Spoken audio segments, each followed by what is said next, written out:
Bonjour à tous et bienvenue à nouveau.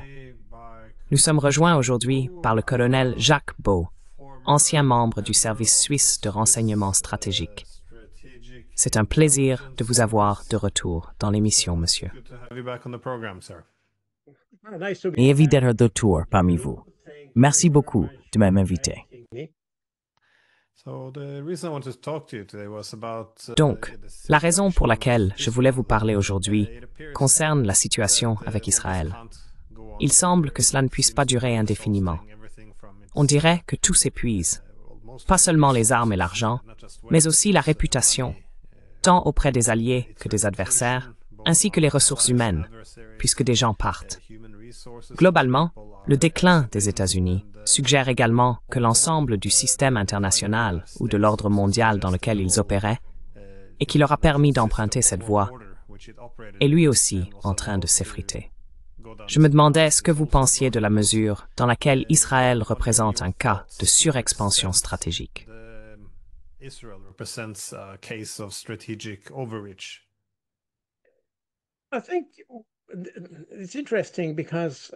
Je trouve cela intéressant, car aujourd'hui nous avons deux grands conflits en cours. Je veux dire, évidemment Israël, comme vous l'avez mentionné, avec les Palestiniens, mais aussi l'Ukraine. Et dans les deux cas, il y a beaucoup de similitudes. On constate que dans les deux situations, il y a un gouvernement, à savoir celui d'Israël et celui d'Ukraine, qui est en fait épuisé dans une certaine mesure. Et il y a un sentiment croissant que dans les deux cas, le gouvernement mène une sorte de guerre privée. C'est évident en Israël, en raison des conditions spécifiques et des procédures judiciaires qui pourraient concerner Netanyahou une fois qu'il aura quitté le pouvoir.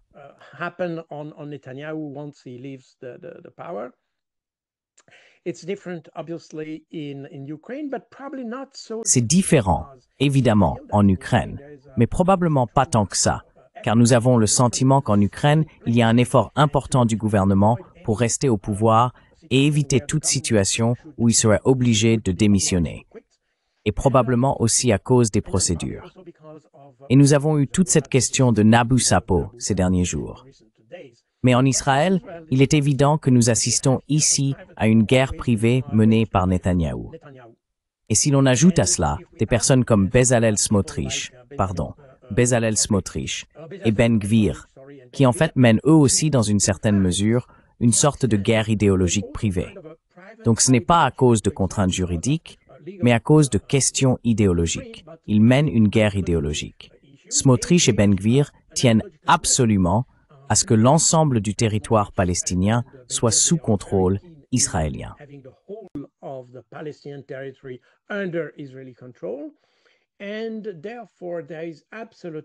Et donc il n'y a absolument aucun signe, et puisque Netanyahou ne peut pas gouverner sans ces deux-là, en particulier leur parti, nous ne voyons aucun apaisement dans ce conflit. Au contraire, il semble, comme vous venez de l'expliquer, que la situation empire, car ils épuisent tout, y compris la patience des Israéliens eux-mêmes, la vie des Palestiniens, évidemment, mais aussi celle des militaires. Il y a même un mécontentement croissant au sein de la Tzahal. On constate également que les alliés traditionnels d'Israël, à savoir l'Europe occidentale et évidemment les États-Unis, se posent de plus en plus de questions et ont de plus en plus de doutes sur le but du conflit, non seulement sur le but, mais aussi sur la manière dont il est mené.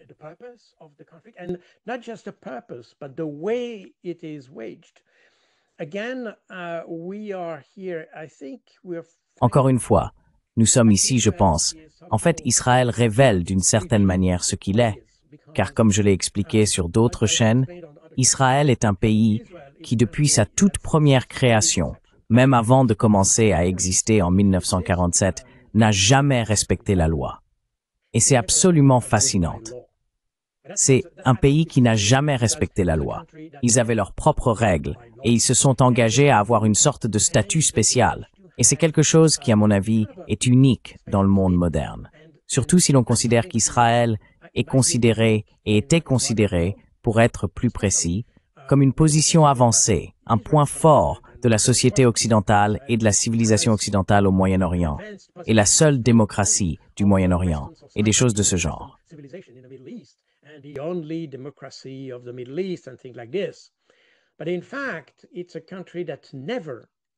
Mais en réalité, c'est un pays qui n'a jamais appliqué le droit international. Et cela remonte aussi loin qu'en 1947, donc même avant son existence, en fait. C'est très intéressant. Le problème, c'est qu'à cause de la Seconde Guerre mondiale, nous, l'Occident, les sociétés occidentales et les pays occidentaux, n'avons jamais osé obliger ou contraindre Israël à respecter le droit international. Il y a eu une tentative en 1949 lorsque Israël a voulu entrer aux Nations Unies. Il a été demandé ou exigé par les Nations Unies. Le Conseil de sécurité a demandé à Israël de prendre un engagement public selon lequel, comme condition pour devenir membre des Nations Unies, il devait s'engager à respecter le droit international.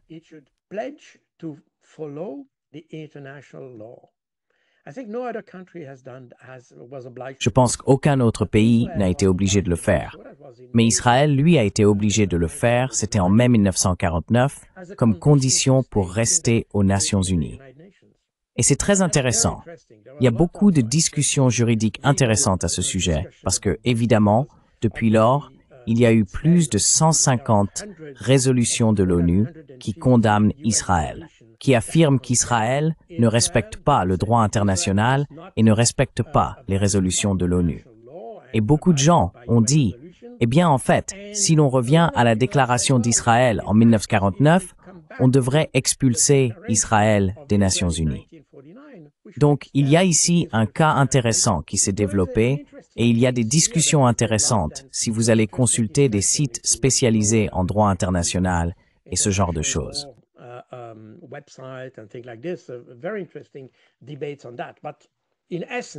Des débats très intéressants à ce sujet. Mais en essence, Israël est un pays qui s'est comporté comme un État voyou. Et ce que nous avons vu au cours de l'année et demie écoulée n'est probablement que la partie émergée de l'iceberg, car nous n'avons jamais vu une telle brutalité et une reconnaissance aussi ouverte de cette brutalité. Dans de nombreux cas en Occident, notamment lors des combats en Irak ou ailleurs, au Vietnam, etc., ils n'ont pas non plus fait preuve de beaucoup de douceur. Je veux dire, ils ont été assez brutaux, et nous avons vu de nombreux bombardements de populations civiles et tout cela. Mais ici en Israël, ce qui est étrange, c'est que cela est en fait d'une certaine manière reconnu par le gouvernement. C'est même expliqué comme une stratégie pour lutter contre le terrorisme, évidemment.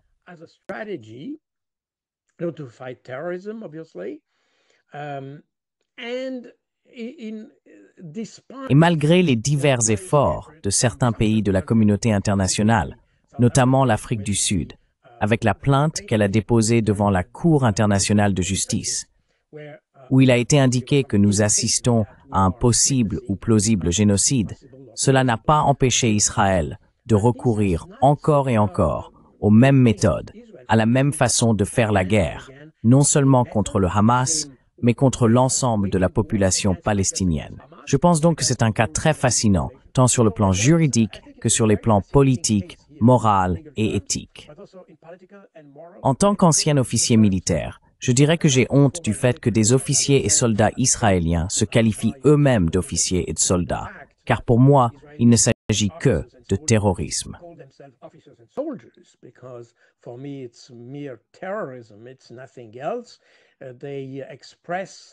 Ce n'est rien d'autre. Ils expriment une sorte de joie à tuer des enfants et des choses de ce genre. Et pas seulement maintenant, d'ailleurs. Il y a environ 10 ans, et même avant, nous avons eu des témoignages de soldats disant qu'ils tuaient ou tiraient sur des enfants à Gaza juste pour s'amuser. Juste pour s'amuser. Il y a eu un cas célèbre, je crois que c'était en 2009, où un groupe d'enfants jouant sur la plage à Gaza a été tué par des soldats israéliens. Et ils ont dit, eh bien, nous ne savions pas quoi faire, alors pour s'amuser, nous les avons tués. C'est quelque chose que nous n'avons jamais vu dans l'histoire. Je pense que même pendant la Seconde Guerre mondiale, dans les camps de concentration, les gens ne tuaient pas pour s'amuser. C'était méthodique.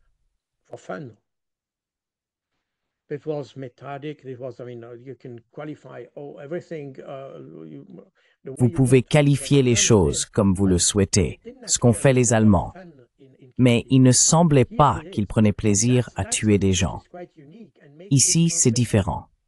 Et c'est quelque chose d'assez unique qui rend ce conflit unique. Et la manière dont le gouvernement répond aux critiques internationales le rend unique également.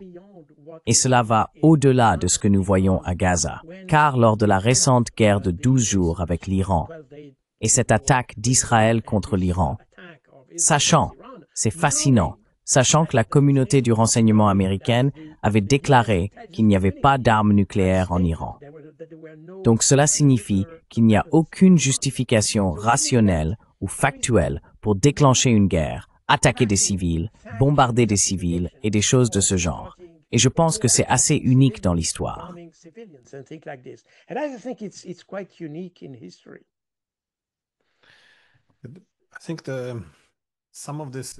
Je pense que certaines choses sont en train de changer. Cependant,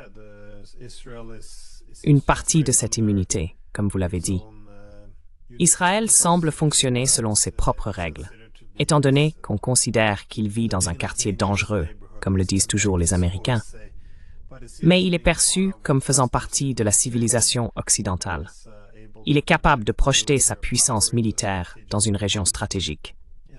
Et comme vous l'avez mentionné, les crimes commis contre les Juifs pendant l'Holocauste, lors de la Seconde Guerre mondiale, lui ont accordé, je suppose, une certaine marge de manœuvre supplémentaire.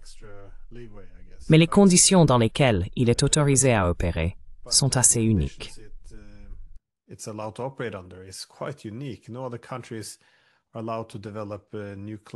Aucun autre pays n'est autorisé à développer des armes nucléaires sans rendre de compte, à contourner purement et simplement le traité de non-prolifération, à occuper des territoires, à appliquer des politiques d'apartheid, à mener des guerres apparemment interminables et incessantes. Mais en ce qui concerne ce génocide, il s'agit sans aucun doute du génocide le plus documenté de l'histoire. Chaque matin, nous pouvons voir de nouvelles vidéos d'enfants massacrés, de camps de réfugiés bombardés. Encore une fois, des enfants abattus alors qu'ils attendent de la nourriture. Et cela est renforcé par des déclarations venant de leurs dirigeants qui affirment très ouvertement qu'ils ne peuvent plus tolérer la présence des Palestiniens là-bas.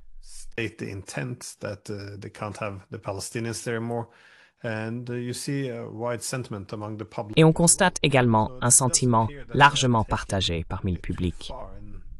Il semble donc qu'il soit allé trop loin. Et je pense que, sur le thème de l'épuisement d'Israël, la bonne volonté arrive aussi à son terme. Il se passe également quelque chose d'intéressant. Même au sein de la population israélienne, il y a désormais des discussions dans les médias israéliens sur la mesure dans laquelle Israël fait ce que les nazis ont fait. C'était un sujet tabou auparavant, on ne comparait pas Israël aux nazis. Cela s'est déjà produit, mais cela entraînait généralement des conséquences. Mais aujourd'hui, dans le système politique américain, on voit, en particulier à droite, ce qui est assez unique, des gens s'opposer au soutien inconditionnel à Israël.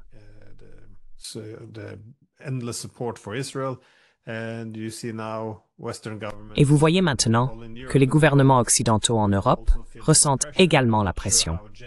Je ne suis pas certain de la sincérité de cette réaction. Vous avez probablement vu la conférence de presse de Starmer du Royaume-Uni, où il exprime soudainement une grande inquiétude face à la famine et aux tueries de Palestiniens. Encore une fois, c'est un peu tard pour cette empathie, et je suppose que je suis un peu cynique quant à la sincérité de ces propos.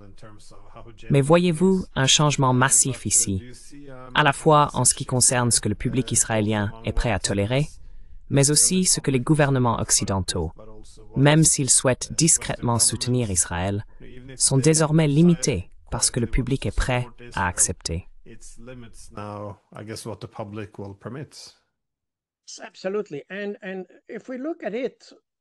Absolument.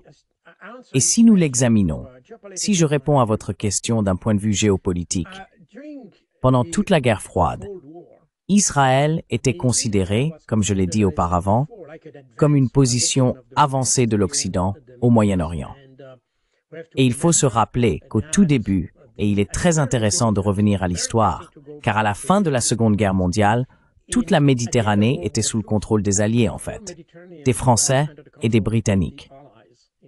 Je veux dire, la Méditerranée occidentale était principalement française et la Méditerranée orientale principalement britannique.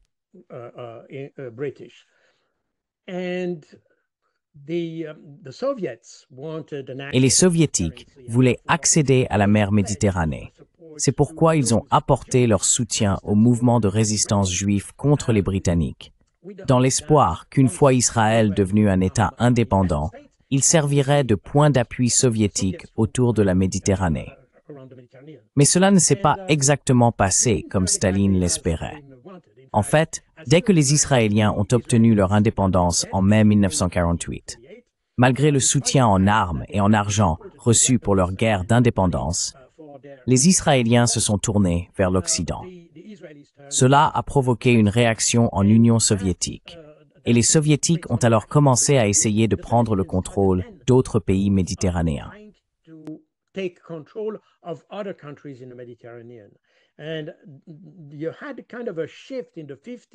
il y a eu une sorte de basculement dans les années 50. Les États arabes sont devenus de plus en plus liés ou associés aux Soviétiques. Et l'Occident a perdu beaucoup de ses colonies. Ainsi, il y a eu le cas de l'Algérie, le cas de l'Égypte, tous ces cas où l'Occident a été expulsé. Israël est alors devenu le partenaire très solide de l'Occident dans un Moyen-Orient largement sous influence soviétique. Cela explique donc pourquoi l'Occident a si longtemps accepté toutes les dérives de l'État israélien. Et souvenez-vous que pendant la guerre froide, les mouvements palestiniens, Yasser Arafat et d'autres, étaient essentiellement des mouvements marxistes. En réalité, ce qui a renforcé le soutien que l'Occident apportait à Israël.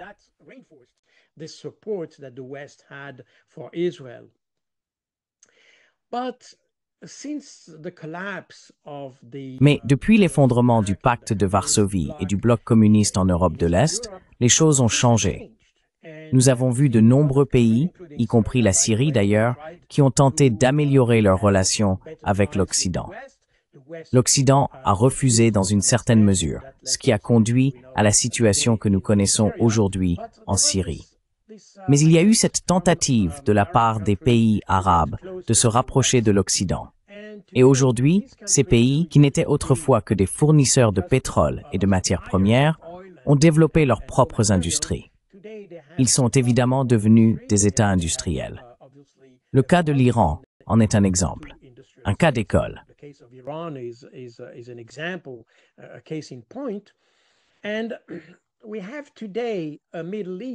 Et aujourd'hui, nous avons un Moyen-Orient qui est sur le plan intellectuel et économique bien plus proche de l'Occident qu'Israël ne l'est. Et vous vous souvenez peut-être qu'il y a quelques semaines, Donald Trump s'est rendu en Arabie Saoudite et que l'Arabie Saoudite a promis 600 milliards de dollars, voire plus, près d'1 trillion de dollars, d'investissement aux États-Unis, et ainsi de suite. Cela signifie que l'importance d'Israël dans le contexte régional du Moyen-Orient a changé et a radicalement changé. Car aujourd'hui, le reste du Moyen-Orient, je veux dire la partie du Moyen-Orient qui n'est pas Israël, est en fait une sorte de... Il pourrait être considéré comme faisant partie, il pourrait l'être, car je ne suis pas sûr que les politiques que nous avons en Occident aient compris le mouvement qui était en cours.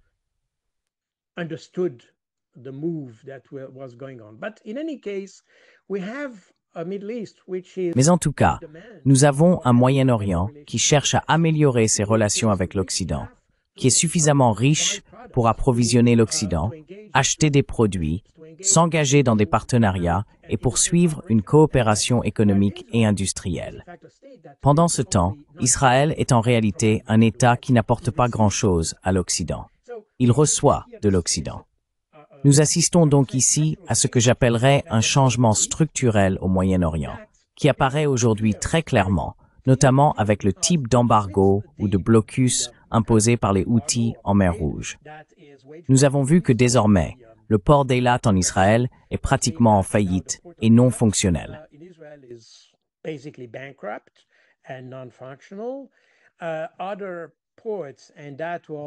D'autres ports, et cela a été démontré lors de la guerre de 12 jours avec l'Iran. D'autres ports comme Haïfa, par exemple, sont extrêmement vulnérables et Israël est en réalité extrêmement dépendant de l'Occident. Ce n'est pas un partenaire qui peut offrir quelque chose à l'Occident. C'est simplement un partenaire qui reçoit de l'Occident. Et ce qu'il donne en retour, ce ne sont que des problèmes, vous voyez? D'un autre côté, nous avons d'autres pays au Moyen-Orient qui en fait semblent plus proches d'être des fournisseurs de solutions. Ainsi, aujourd'hui, Israël est un fauteur de problèmes, un semeur de troubles, tandis que le reste du Moyen-Orient s'est révélé être des créateurs de solutions et des résolveurs de problèmes. Donc la situation est complètement inversée, et cela fait partie de l'explication de ce changement de perception.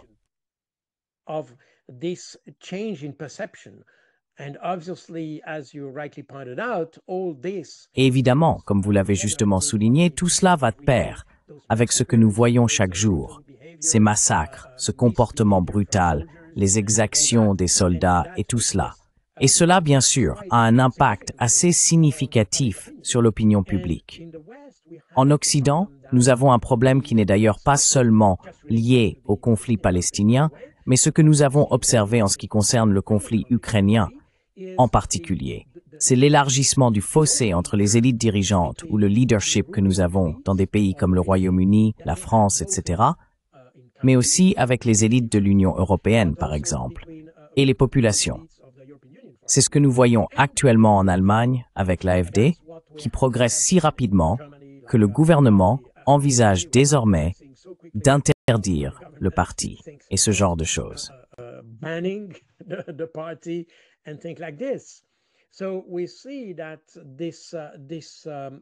Nous constatons donc que cet écart croissant entre l'opinion publique, la population et les élites a également joué un rôle, car pendant un certain temps, cette élite, et c'était probablement aussi une partie de cet écart qui se creusait, comme je l'ai dit, parce que comme vous l'avez mentionné, ce n'est que très récemment que ces dirigeants en Europe ont pris conscience de l'ampleur de la catastrophe qui se déroule en Palestine. Au premier stade, l'année dernière, et même au début de cette année, personne ne remettait en question les tactiques, les méthodes ou les armes utilisées par Israël. Et aujourd'hui, ils réalisent qu'il y a probablement un effet dû à la pression populaire. C'est sans doute un des aspects.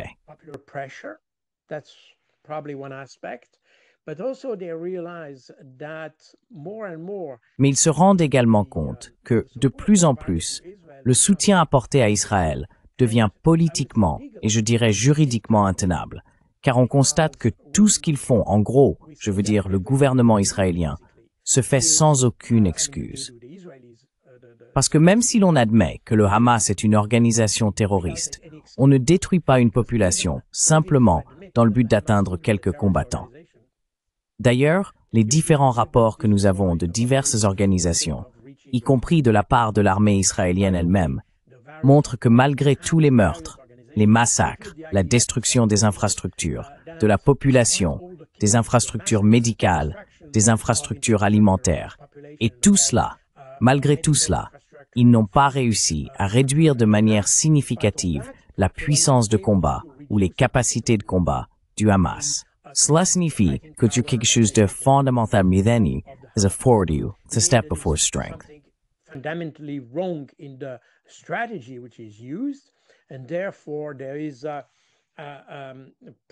Par conséquent, il y a probablement un sentiment croissant en Europe. Et si je parle à mes anciens collègues militaires de l'OTAN, car malgré le fait que je sois suisse, j'ai travaillé pendant 5 ans à l'OTAN. Bien sûr, j'avais mes pairs et j'étais en contact avec eux. Et quand je leur parle, ce sont tous des officiers supérieurs, je veux dire des colonels et ainsi de suite, issus de pays de l'OTAN. Je n'en connais pas un seul qui soit en faveur d'Israël ou qui le soutienne. Je pense que tout le monde se rend compte que c'est pas ainsi qu'on résout le problème. Même si l'on admet que le Hamas est une organisation terroriste, ce qui, à mon avis, n'a d'ailleurs pas été démontré. J'ai écrit plusieurs livres sur le terrorisme, en particulier le terrorisme islamique.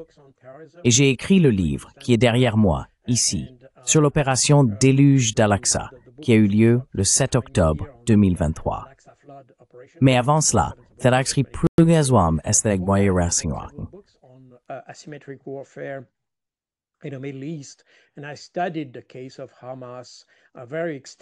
J'ai étudié le cas du Hamas de manière très approfondie. Et même si l'on admet que le Hamas a commencé comme une organisation terroriste, probablement à la fin des années 80 ou au début des années 90, je dirais que depuis le début des années 2000, on ne voit pas, et ils ont déclaré qu'ils abandonneraient la stratégie terroriste. Et il n'y a pas la moindre indication qu'ils n'aient pas appliqué cette politique de ne plus se comporter comme une organisation terroriste. Au début des années 2000, le Hamas s'est engagé à devenir une organisation politique. Et c'est ce qu'ils ont fait. C'est pourquoi ils ont remporté les élections locales en 2002, puis les élections régionales en 2005, ce qui leur a donné le pouvoir à Gaza.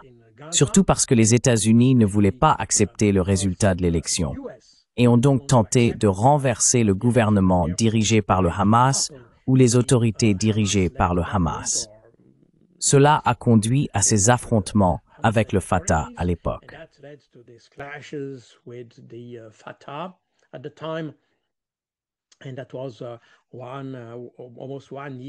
Et cela a duré presque un an de confrontation entre les deux organisations. Mais si l'on regarde honnêtement le comportement du Hamas, je mets vraiment quiconque au défi de m'expliquer en quoi le Hamas est une organisation terroriste. Il est certain qu'il a commencé ainsi, c'est-à-dire à la fin ou pendant la seconde intifada, il l'a effectivement fait. Mais ensuite, il a changé ses politiques, tout comme Yasser Arafat l'a fait en 1975, lorsqu'il a compris que le terrorisme jouait en réalité contre le mouvement palestinien dans son ensemble, car il influençait la perception de l'opinion mondiale envers les Palestiniens. Et il valait mieux abandonner le terrorisme. L'OLP a officiellement abandonné le terrorisme en 1975, même s'il restait encore certaines factions qui continuaient à y recourir.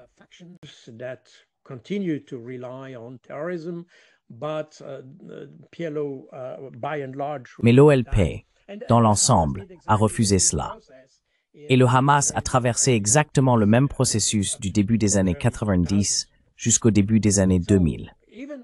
Donc même si l'on suppose, si l'on accepte le récit israélien selon lequel le Hamas est aujourd'hui une organisation terroriste, la manière dont ils essayent de résoudre le problème est de toute façon quelque chose qui ne résoudra jamais le problème du terrorisme. Donc, si vous vouliez vraiment résoudre un problème terroriste, alors vous adopteriez, et dans mes livres, je propose beaucoup de... J'ai écrit un livre spécifique sur la lutte contre le terrorisme djihadiste. Et j'y suggère des stratégies pour faire face à ce type de terrorisme qui est très spécifique.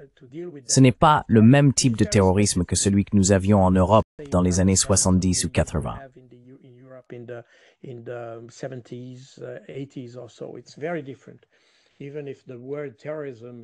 C'est très différent. Même si le mot « terrorisme » est largement utilisé, il recouvre une réalité très différente. Et il existe un terrorisme asymétrique, ainsi qu'un terrorisme symétrique. Bien qu'en Occident, nous ayons tendance à utiliser le mot « asymétrique » pour définir le terrorisme, quel qu'il soit. Mais en réalité, il existe aussi un terrorisme symétrique. Par conséquent, pour lutter contre le terrorisme, il faut avoir une perception beaucoup plus fine de ce contre quoi on se bat et du type de stratégie que l'on souhaite adopter. Mais ce que nous voyons en Israël n'est certainement pas une stratégie conçue pour vaincre le terrorisme. Je pense qu'au contraire, les Israéliens ont une stratégie qui, selon moi, provoque en fait le terrorisme.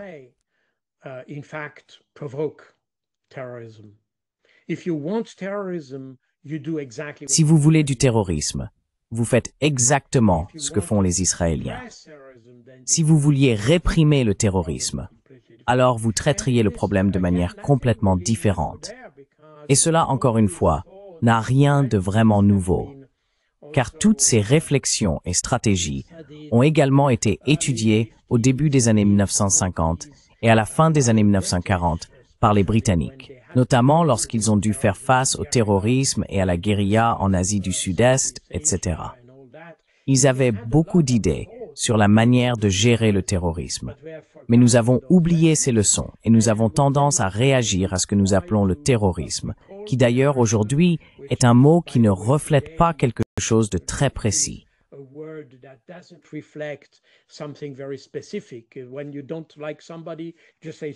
Quand vous n'aimez pas quelqu'un, il suffit de dire que c'est un terroriste. Et aujourd'hui, par exemple, lorsque des gens manifestent au Royaume-Uni, ils manifestent pour la Palestine, ou utilisent l'emblème de la pastèque. Et utiliser l'emblème de la pastèque suffit à les qualifier de soutien au terrorisme. Ainsi, le mot n'a plus aucun sens, et par conséquent, il est impossible d'élaborer une stratégie pour le combattre. En conséquence, tout ce que vous faites, votre force brutale, est acceptée. Et c'est aussi la raison pour laquelle, pendant si longtemps, l'Occident a en fait toléré ou accepté les mauvais comportements du gouvernement israélien envers les Palestiniens.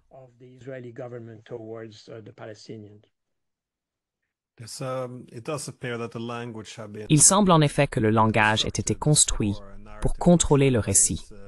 Autrement dit, toute expression de compréhension envers la position des Palestiniens est alors assimilée au terrorisme, au soutien à Hamas ou à l'antisémitisme.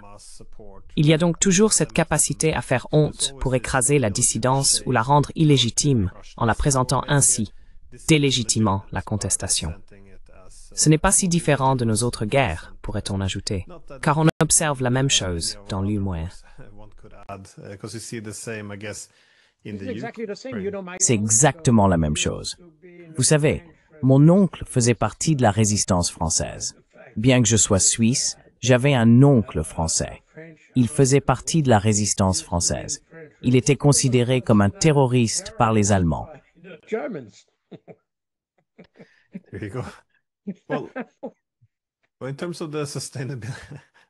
Eh bien, en ce qui concerne la durabilité de tout cela, voyez-vous des problèmes économiques émerger en Israël? Parce que surtout avec la guerre contre l'Iran maintenant, ils ont subi de lourdes pertes en termes de destruction d'infrastructures énergétiques. On voit avec le conflit avec le Yémen, l'interception de certains navires, qu'ils subissent des pertes économiques au niveau de leur port. Et il y a un sentiment général d'insécurité à mesure que le sentiment de contrôle et de domination dans la région s'effrite. De plus en plus d'Israéliens fuient également le pays. Et si je ne me trompe pas, surtout les jeunes, ce qui est problématique, car ils travaillent dans de nombreux secteurs de haute technologie qui sont vraiment le moteur de l'économie.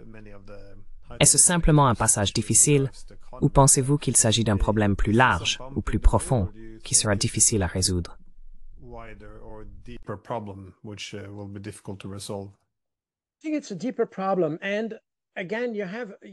Je pense que c'est un problème plus profond. Et encore une fois, il y a une variété, je veux dire, Israël est un pays très complexe, sociologiquement parlant, et il existe des problèmes à plusieurs niveaux. Parce qu'évidemment, comme vous l'avez dit, il y a l'effet direct des guerres et des frappes des Houthis, de l'Iran et tout cela. Nous avons mentionné le port d'Eilat, qui est aujourd'hui en faillite parce qu'aucun navire n'est autorisé à y accoster. Mais il y a d'autres facteurs. Un facteur qui est assez important aujourd'hui, c'est le fait que, parce que les FDI ont des difficultés à recruter, ils veulent changer la loi. Et aussi obliger, parce que vous savez, il n'y a pas de constitution en Israël, mais il existe un ensemble de lois fondamentales qui régissent le pays. C'est un corpus de lois qui constitue une sorte de constitution pour Israël.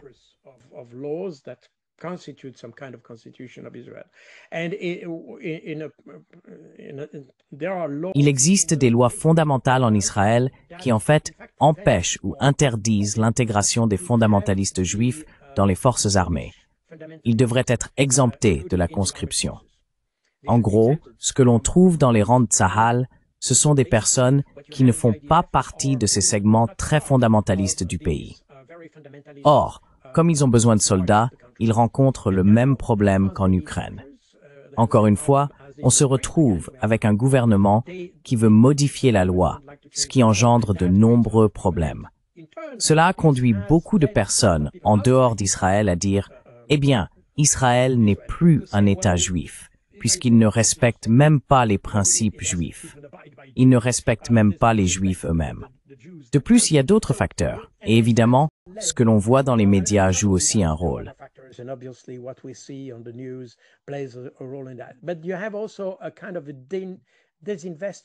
Mais il y a aussi une forme de désinvestissement de la part de plusieurs entreprises qui refusent désormais d'opérer en Israël ou d'avoir tout contact ou échange avec Israël. Elles refusent de financer des entreprises en Israël, et ainsi de suite. Il y a donc l'effet direct de la guerre, mais aussi un effet indirect, qui est l'effet sur l'investissement. Et cela, en fait, pèse extrêmement lourd, non seulement sur l'économie israélienne, mais aussi sur la société. Si l'on ajoute à cela qu'aujourd'hui, beaucoup de gens, normalement il y a beaucoup de tourisme, et des villes comme Jérusalem et d'autres attirent chaque année de nombreux touristes. Mais apparemment, maintenant, les gens ne veulent plus aller en Israël, y compris des Juifs, qui refusent de s'y rendre, non seulement à cause de la situation sécuritaire, mais aussi en raison de la position morale et politique du pays.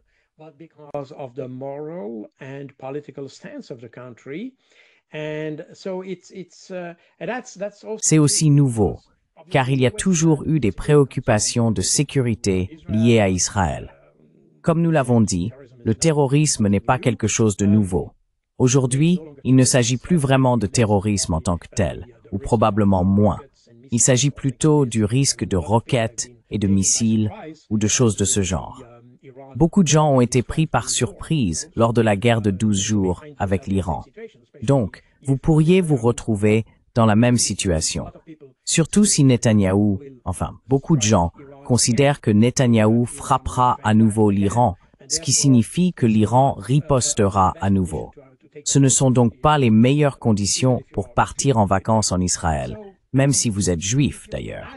Si vous additionnez tout cela, vous voyez que certains ont essayé de quantifier les pertes pour Israël.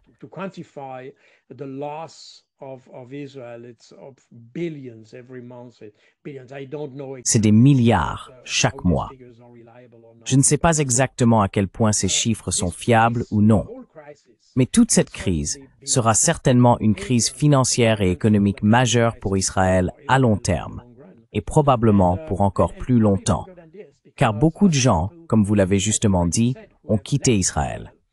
J'ai vu des témoignages de personnes revenues d'Israël en France, par exemple, et elles ont dit « Nous ne retournerons pas en Israël. Nous ne retournerons pas en Israël. C'est fini. Nous voulions, c'était une expérience. » Beaucoup de gens ont quitté l'Europe en 2012-2014, alors qu'il y avait cette vague d'activités terroristes en Occident liées à l'État islamique. Encore une fois, c'est toujours la même chose. On crée des problèmes en Irak, on crée des problèmes en Libye, on crée des problèmes en Syrie.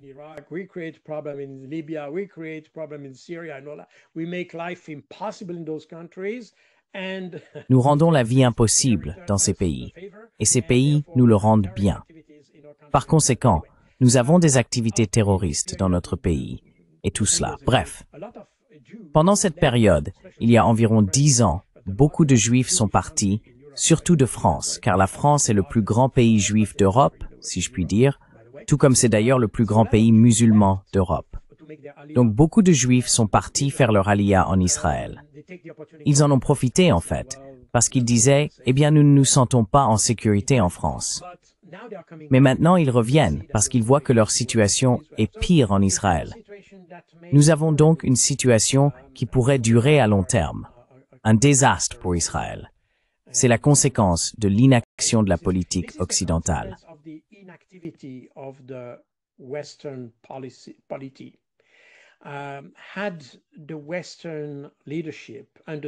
Si les dirigeants occidentaux avaient compris ce qui était en jeu et qu'Israël avait tout à perdre en se comportant mal, en ignorant le droit international et tout cela, si l'Occident avait dû empêcher cela et aider Israël à résoudre le problème autrement, probablement qu'Israël ne serait pas dans cette situation. Il est donc ironique de constater que parce que personne ne voulait ou n'osait exercer une influence sur le conflit ou tenter d'empêcher le massacre de la population, c'est précisément la raison pour laquelle aujourd'hui Israël est méprisé par tout le monde. et est devenu une sorte d'État voyou. Et je pense qu'ici, nous avons une situation similaire à celle de l'Ukraine. J'ai toujours dit que, lorsque vous êtes partie prenante au conflit, si vous êtes palestinien, si vous êtes israélien, si vous êtes ukrainien ou russe, alors vous vous comportez comme un Ukrainien, comme un Russe, et ainsi de suite. Then you behave like a Ukrainian, like a Russian and all that. And I completely understand that. I know people in Ukraine. Et je comprends tout à fait cela.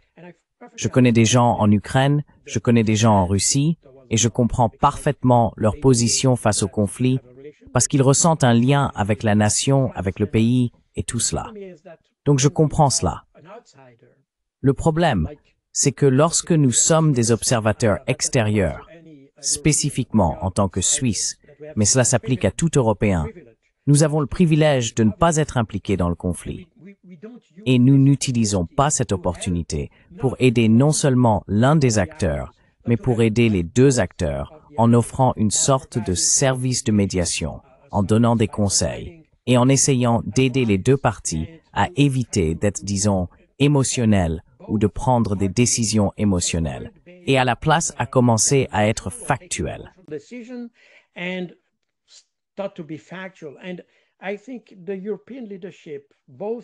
Et je pense que la direction européenne, tant au niveau des pays qu'au niveau de l'Union européenne, a échoué à le faire. Nous ne pouvons pas attendre cela des États-Unis, car les États-Unis ont évidemment des intérêts dans tous ces conflits. Ce sont eux qui ont déclenché ces conflits. Par conséquent, nous ne pouvons pas non plus attendre d'eux qu'ils soient des médiateurs parfaits. Mais pour l'Europe, ou les pays européens, peu importe lequel, j'ai évidemment la Suisse en tête, mais puisque nous n'avons aucune raison d'être impliqués dans le conflit, pourquoi n'avons-nous pas saisi l'occasion de conseiller ces pays, ces partis, dès le tout début? Et je ne parle pas seulement d'Israël et de la Palestine, pas seulement à partir du 7 octobre 2023, mais avant le 7.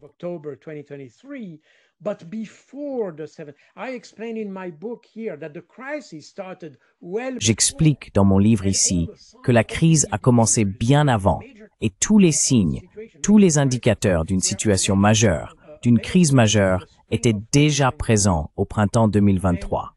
En fait, j'ai commencé à écrire le livre avant le 7 octobre 2023 parce que j'avais l'indication, je sentais qu'à un certain moment, cela allait exploser.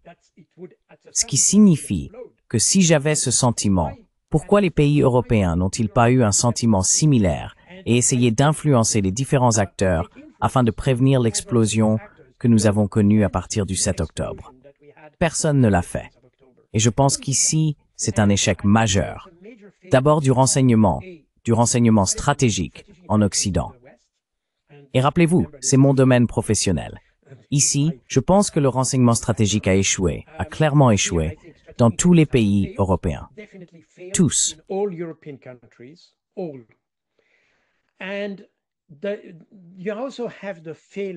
Et il y a aussi l'échec du leadership européen ou de la politique européenne dans son ensemble, à comprendre ce qui était en jeu et à avoir le courage de les deux. On pourrait avoir exactement le même récit pour l'Ukraine d'ailleurs. Mais, dans ce cas, pour la Palestine, comment se fait-il que personne n'ait eu le courage de se manifester avant ce qui s'est passé le 7 octobre 2023, afin de voir et de faire comprendre à Netanyahou ou au gouvernement qu'il y avait quelque chose qui bouillonnait et qui était prêt à exploser? Une médiation aurait pu empêcher cela. Encore une fois, pour moi, c'est évidemment l'échec du gouvernement israélien, sans aucun doute. Mais c'est aussi l'échec des gouvernements occidentaux, qui n'ont fait aucun effort pour empêcher cela, pour trouver des solutions. Et maintenant, le problème a pris une telle ampleur. Alors il y a l'eau ici, et il faut réagir. Et c'est exactement ce que nous avons vu avec Keir Starmer. Exactement cela. That's exactly what we have seen with Keir Starmer. Exactly that.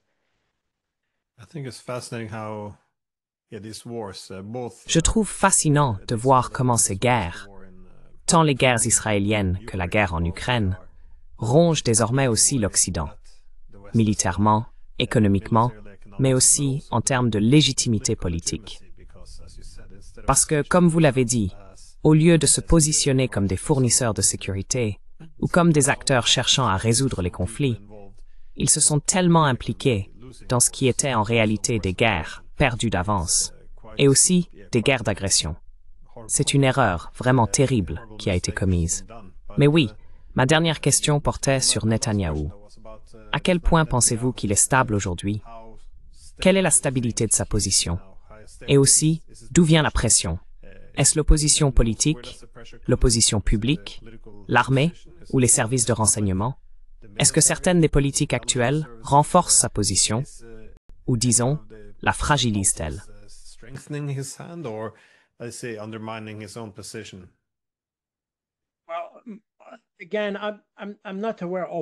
Eh bien, encore une fois, je ne suis pas au courant de tous les détails et de toutes les subtilités de ce qui se passe en coulisses. De toute évidence, il se passe beaucoup de choses et il y a beaucoup de personnes qui essayent d'acquérir de l'influence. Tout cela. Il y a cette question, comme je l'ai dit, des fondamentalistes, le groupe Haredi en Israël, et des personnes comme Ben Gvir qui sont clairement très liées aux colons en Cisjordanie, en particulier. En plus de cela, il y a évidemment cette injonction de la Cour internationale de justice, pas la Cour pénale internationale, désolé, la Cour internationale de justice, selon laquelle les Israéliens n'ont absolument aucun droit d'être en Cisjordanie. Et donc, ils devraient en fait, David Pillar, quitter la région.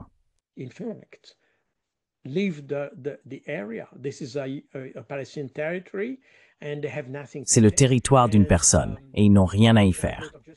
Et la Cour internationale de justice, il y a aussi une résolution de l'ONU à ce sujet qui dit que chaque pays devrait aider Israël à remplir ses obligations.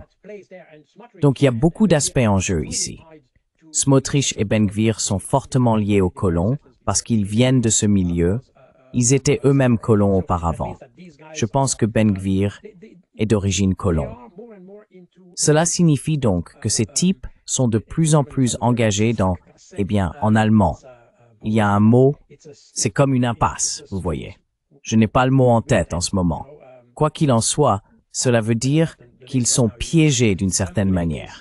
Et donc je pense que dans de telles situations, on peut avoir des réactions extrêmes.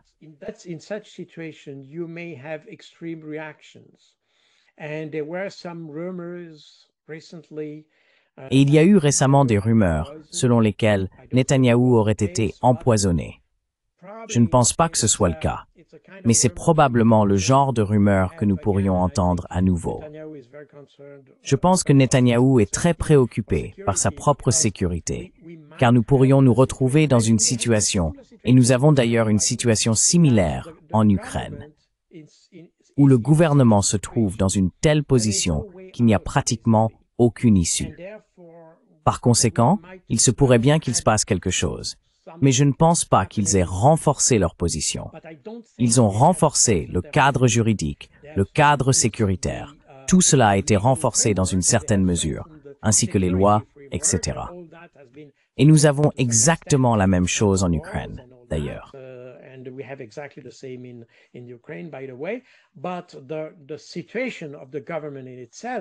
Mais la situation du gouvernement lui-même n'est pas renforcée. Et la raison pour laquelle on renforce les lois de sécurité, l'application de la loi et tout cela, c'est précisément parce que le gouvernement est dans une situation très précaire. Donc je pense, encore une fois, je n'ai pas de boule de cristal et je ne peux pas prédire l'avenir, mais je suggérerais qu'il pourrait y avoir un changement en Israël. Et ce sera un changement radical. Je veux dire, il faut que ce soit un changement radical. Je ne sais pas si ce sera le cas, mais il faut que ce soit un changement radical. Car sinon, Israël, et je pense que certaines personnes l'ont prédit, et j'ai le sentiment que, encore une fois, je ne prédis pas, mais je mets en garde, plus que je ne prédis, qu'Israël pourrait cesser d'exister parce que les conditions pour maintenir cette stabilité ne sont plus réunies.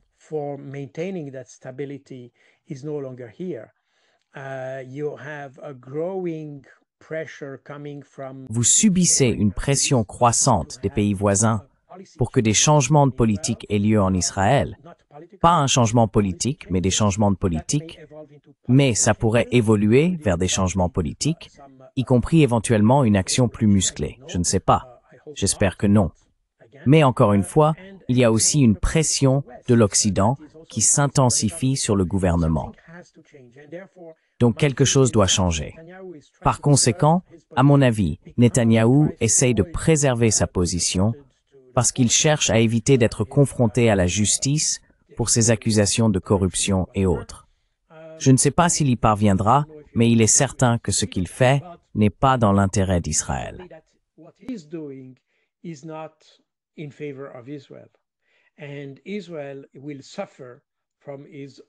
Et Israël souffrira de sa propre ambition et de sa propre, disons, volonté de ne pas accepter les conséquences juridiques de ses actes.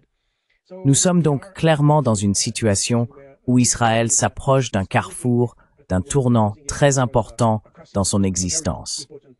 Et s'il rate ce tournant, il pourrait bien disparaître. Je veux dire c'est quelque chose parce que, encore une fois, il y a aussi beaucoup de choses ne sont pas relayées dans les médias occidentaux, mais il y a beaucoup de tensions autour de l'esplanade des mosquées, vous savez, la mosquée Al-Aqsa, etc. Et cela, en fait, et quand on parle de l'opération du Hamas qui est derrière moi, c'est le déluge d'Al-Aqsa. Al-Aqsa parce qu'en réalité, beaucoup des problèmes qui ont commencé avant octobre 2023 étaient en fait liés à ce qui se passait sur l'esplanade des mosquées.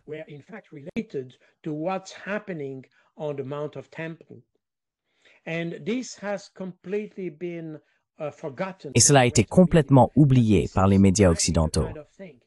Mais c'est précisément le genre de choses qui pourrait déclencher une intervention d'autres pays musulmans. Car même l'esplanade des mosquées est, comme vous le savez, un lieu saint, sacré pour les chrétiens, pour les musulmans et pour les juifs.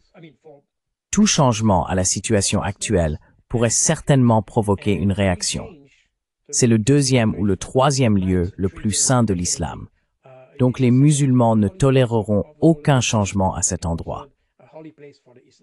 Et il y a une menace sérieuse, car comme vous le savez, des juifs fondamentalistes veulent construire le troisième temple de Salomon à cet endroit, ce qui impliquerait la destruction de la mosquée, l'un des sites les plus sacrés. Par conséquent, il y a de nombreux problèmes liés, et beaucoup d'autres qui ne sont même pas mentionnés dans nos médias, ce qui rend l'image du conflit extrêmement complexe. The picture of the conflict extremely complex, and even if we have a situation for Si nous avons une situation, par exemple à Jérusalem, sur l'esplanade des mosquées, cela pourrait déclencher une intervention arabe, probablement pas à cause de la situation palestinienne, mais à cause de l'esplanade des mosquées. Mais personne n'en parle. Par conséquent, nous avons aussi une compréhension quelque peu déformée du conflit. Pourtant, cela joue un rôle central pour des pays comme l'Arabie saoudite et probablement même des pays comme la Syrie. Je veux dire, souvenez-vous que Hafez al-Assad était autrefois un fondamentaliste. Donc pour lui, certainement le deuxième ou le troisième lieu le plus saint de l'islam a une certaine importance. Par conséquent, il pourrait y avoir une sorte d'alliance sacrée de tous les voisins d'Israël dans le cas où il y aurait des changements sur l'esplanade des mosquées. Mais c'est quelque chose qui est totalement ignoré par l'Occident.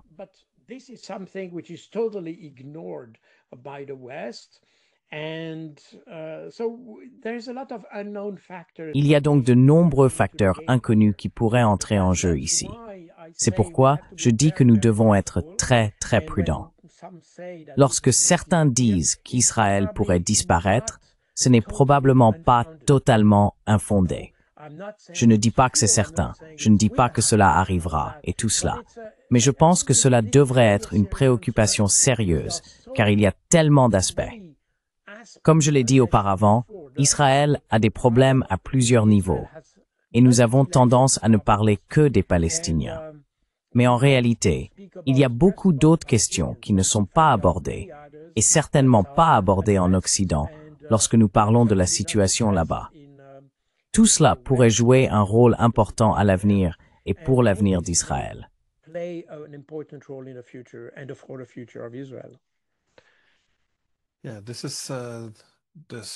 Oui, c'est cette étrange rhétorique que je ressens venant d'Israël. C'est-à-dire que tous ces événements, qui sont décrits comme de grandes menaces, sont aussi présentés comme de grandes opportunités, comme s'ils se trouvaient maintenant à la frontière du tout ou rien. Donc, bien sûr, et cela s'applique à tout, la destruction de la mosquée Al-Aqsa, la destruction de Gaza, l'idée d'éliminer l'Iran en tant que tête du serpent, la menace, mais aussi l'opportunité de balkaniser la Syrie, utiliser Jolani et ses sbires en Syrie pour s'en prendre au Hezbollah, procéder à cette annexion territoriale, bien sûr en Syrie, afin de pouvoir créer une nouvelle voie vers le nord.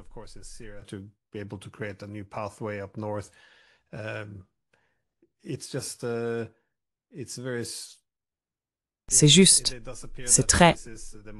Oui, il semble bien que c'est le moment pour Israël de soit profiter de ce qu'il perçoit comme une situation chaotique, soit d'en être également englouti.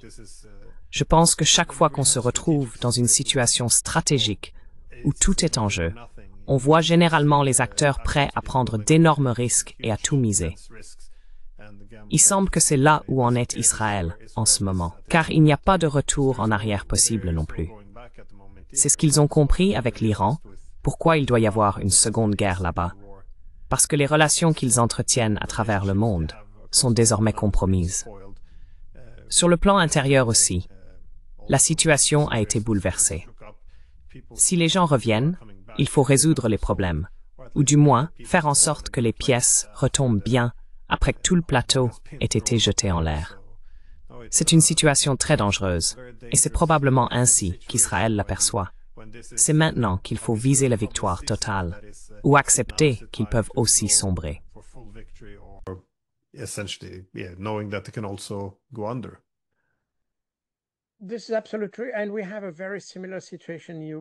C'est absolument vrai.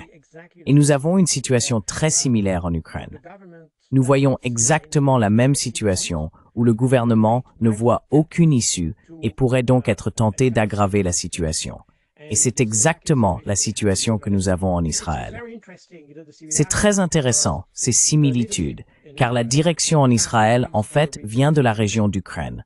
Vous voyez, ils ont la même culture, la même religion d'ailleurs, mais aussi le même pays. Ils viennent de la même région, Pologne, Ukraine occidentale, et tout cela. Donc nous avons une situation très similaire, avec des personnes qui sont, disons, animées par la vengeance, la revanche, qui ne sont pas enclines à négocier.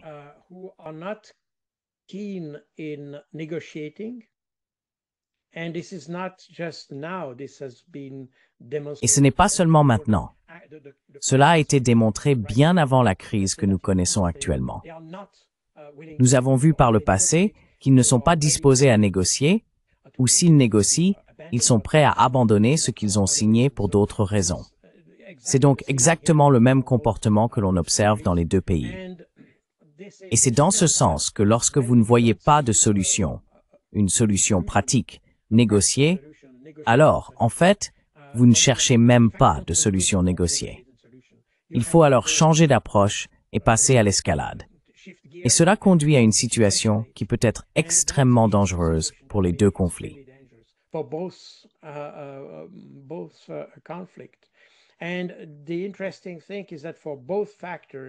Et ce qui est intéressant, c'est que pour les deux facteurs, pour les deux conflits, l'acteur principal, ou disons l'acteur qui pourrait jouer un rôle significatif et probablement le plus constructif, si je puis m'exprimer ainsi, seraient les États-Unis.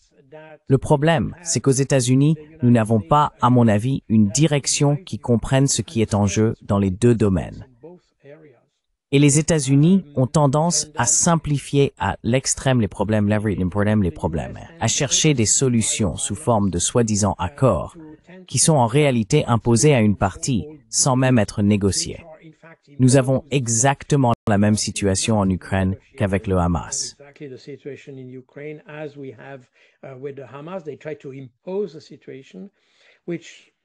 Ils essaient d'imposer une situation, ce qui en réalité ne mène à rien, car personne ne veut respecter un accord qui a été imposé.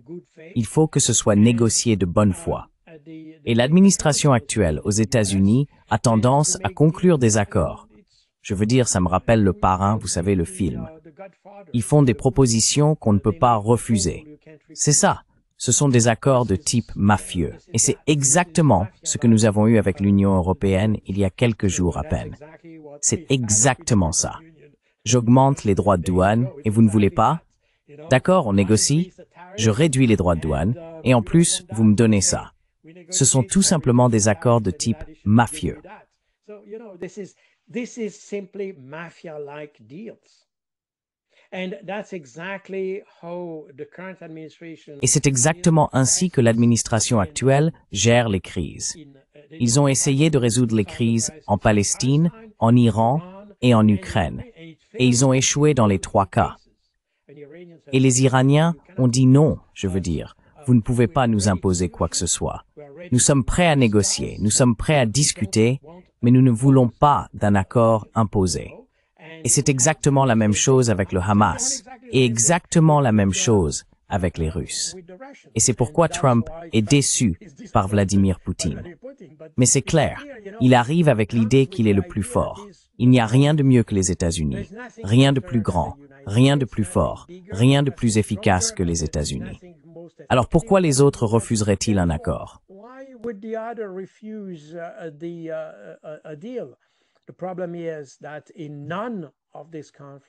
Le problème, c'est que dans aucun de ces conflits, aucun d'entre eux, ni en Palestine, ni en Iran, ni en Ukraine, les États-Unis n'ont de levier sur les Palestiniens, les Iraniens ou les Russes.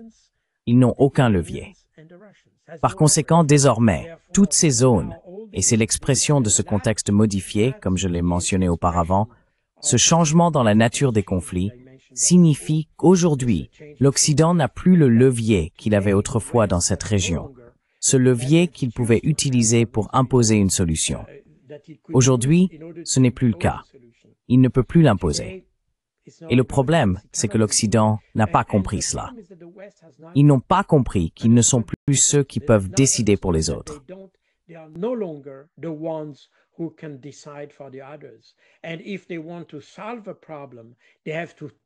Et s'ils veulent résoudre un problème, ils doivent en parler. Pas seulement en parler de manière unilatérale, mais engager un dialogue. Dialogue. Vous avez le mot « dit », cela signifie « deux », vous savez. Un dialogue se fait à deux. Donc le dialogue signifie qu'en fin de compte, les deux parties doivent trouver leur intérêt dans l'accord, pas seulement une seule. Et c'est exactement le problème que nous avons avec l'administration actuelle. C'est un facteur clé parce que, comme nous le voyons, et il est intéressant de noter que dans les 3 conflits ou crises, personne n'essaie même de trouver une solution par la diplomatie européenne. Il n'y a même pas de tentative d'impliquer la diplomatie européenne.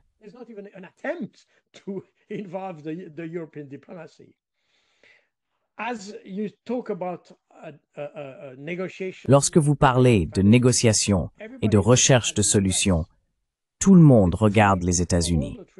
C'est fascinant pour les 3 pays. Je veux dire pour l'Iran, c'est un peu différent car il y a une dimension plus bilatérale, puisqu'il y avait évidemment un problème bilatéral entre les États-Unis et l'Iran. Par conséquent, il est clair que les États-Unis pourraient être, disons, un acteur dans ce dialogue. Mais lorsqu'il s'agit de la Palestine, il n'y a aucune raison fondamentale d'impliquer les États-Unis. On pourrait tout aussi bien avoir d'autres acteurs, des acteurs européens, asiatiques, moyen-orientaux, et il en va de même pour l'Ukraine. Fondamentalement, il n'y a pas de raison spécifique, même si ici aussi, les États-Unis ont un problème particulier avec la Russie.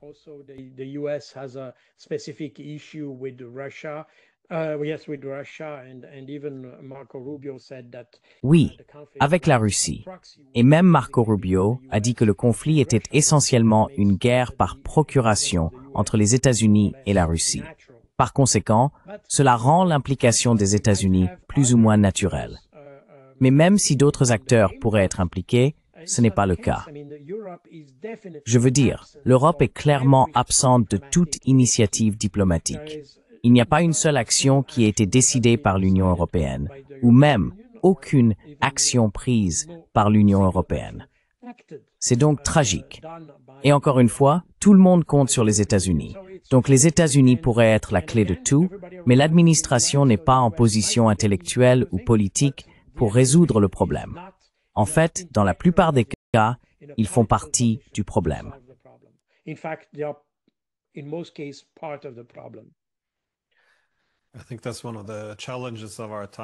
Je pense que c'est l'un des défis de notre époque. Redécouvrir la diplomatie. Je crois que c'est quelque chose que nous avons perdu après la guerre froide, à l'ère de l'hégémonie. Encore une fois, c'est pourquoi le multilatéralisme ne prospère pas vraiment lorsqu'il n'y a qu'un seul centre de pouvoir. On se retrouve avec des situations où un camp dicte sa loi. Et je pense que cette mentalité est l'un des vrais défis, alors que nous nous réadaptons à un monde multipolaire où les États-Unis et leurs alliés ne peuvent plus imposer leur volonté. Quoi qu'il en soit, colonel, merci beaucoup pour votre temps. Je crois que j'ai déjà dépassé un peu le temps imparti. Alors merci beaucoup. Je vous en suis reconnaissant. Ce fut un plaisir. Merci beaucoup de m'avoir invité. Merci. Thank you.